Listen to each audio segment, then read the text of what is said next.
Wahyu 2 ayat 1.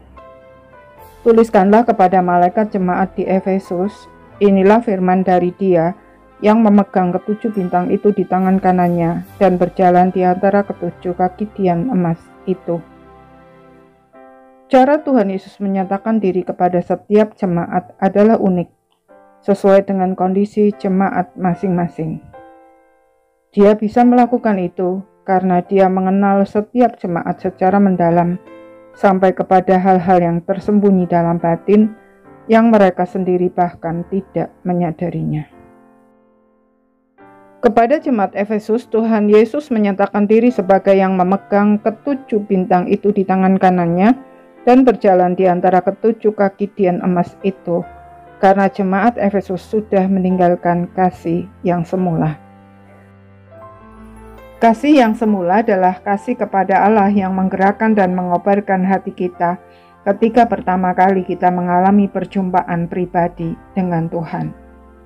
Kasih yang membuat kita mau menyerahkan seluruh hidup kita kepadanya dan melakukan apa saja untuk menyenangkan hatinya. Ketika kasih mula-mula itu hilang, mungkin kita masih tetap melakukan semua aktivitas gerejawi seperti yang biasa kita lakukan, bahkan mungkin lebih dari itu, tetapi tanpa hati. Kita melakukannya hanya sebatas aktivitas karena kewajiban, atau bahkan melakukannya dengan motif-motif yang tidak kudus, seperti mencari pemenuhan kebutuhan batin, harga diri, prestasi, dan prestise. Itulah yang jemaat Efesus lakukan. Mereka melakukan banyak hal dengan berjerih payah dan tekun, artinya dengan mengerahkan segala sumber daya yang mereka miliki, benar-benar all out. Sayangnya, mereka melakukan semua itu tanpa kasih. Karena itu Tuhan Yesus menegur dan berkata, "Namun demikian aku mencela engkau, karena engkau telah meninggalkan kasih-Mu yang semula." Pernyataan bahwa Tuhan Yesus adalah Dia yang memegang ketujuh bintang itu di tangan kanannya menunjukkan otoritasnya untuk mendisiplin mereka. Karena itu Dia melanjutkan tegurannya dan berkata dengan keras agar mereka segera bertobat.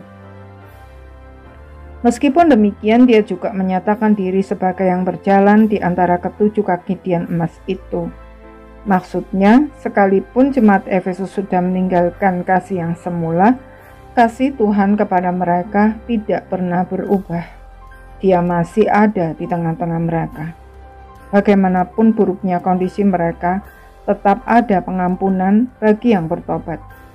Namun, jika mereka tidak bertobat, konsekuensi logisnya adalah mereka akan kehilangan kaki tiang mereka.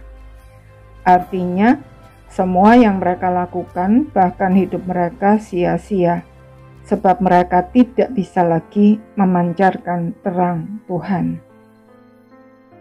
Hari ini, masihkah kita mengasihi Allah dengan kasih yang semula? Masihkah hidup dan segala aktivitas kita digerakkan dan dikobarkan oleh kasih itu?